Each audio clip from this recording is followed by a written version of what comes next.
500 sa sobrang mahal ng bilihin ngayon. Tapos magkakasakit ka pa, yung lalamunan mo mahapde. Bibili ka ng gamot. Asan? Okay lang sana kung pambili sana ng spaghetti eh. Spaghetti, keso, noodles, tsaka giniling. Tapos sabahan mo ng konting paminta. Yon 500. Pero yung sasabihin mong 500 para sa buong Noche Buena, iba ka na. Buti sana kung miniature. Buti sana kung daga yung papakainin, ano? Anyway, nagbabalik po ang inyong kadaldalan. Nakadalerang atleta DJ Maratsoni. At ngayon nga is December 1 na. Can you feel it? Can you feel the heart beating? Do you understand? Nararamdaman mo na ba ang presensya ng Pasko? O nararamdaman mo ba na para bang yung 13th month pay mo ay kaliwat kanan nauubos na? Sabi ko nga sa'yo, huwag ka na magbigay doon sa regalo. Huwag ka na magbigay ng regalo doon sa pinagpaplastikan mo. Diyos ko, bibigay ka pang regalo. Eh, alam mo naman, ano ba yung regalo na yan? Para lang to show na nagbigay ka. Kaya mo na. Ma-appreciate yan ng mga taong alam mong totoo sa'yo.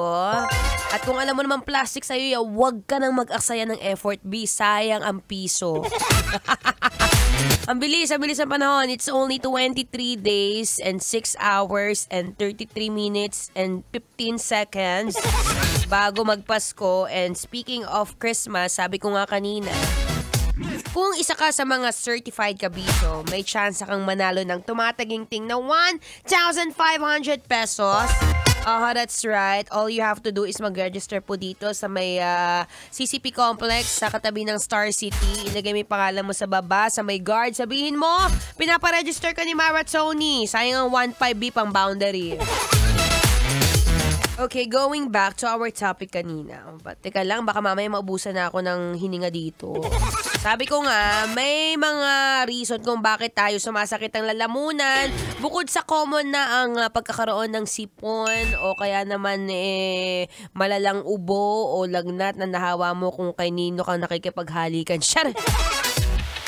Isa dyan, syempre, number 1 is baka naman kumakain ka na ng mga unhealthy. Actually, may factor pala yun, B. Lalo na kapag ka medyo ma-oily ang iyong tina-target.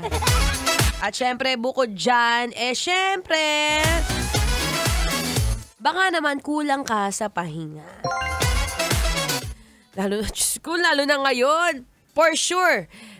Late ka na nagde-decorate, ano? Parehas tayo, sabi ko nga kahapon, super late na ako nagde-decorate, baka kulang din ako sa pahinga, kaya masakit din ang lalamunan ko. Anyway, magpapahinga na ako, pahinga na tayo, magpahinga ka na pag uwi mo, ha? Huwag ka masyadong magpapakapagod, huwag ka masyadong magpapakabida-bida dyan. Anyway, ako po ibabalik bukas. So, susunod na po ang ating Spicy Opa. Walang iba kundi si DJ Kim Chino. Again, happy Monday, everyone! Tuloy-tuloy pa rin sa pakikinig ng Feel Good Music. Ngayong Feel Good Monday, dito pa rin sa 90.7 na Love Radio. Kailangan pa bang i-memorize yan? Basic. Kabisyo tara na.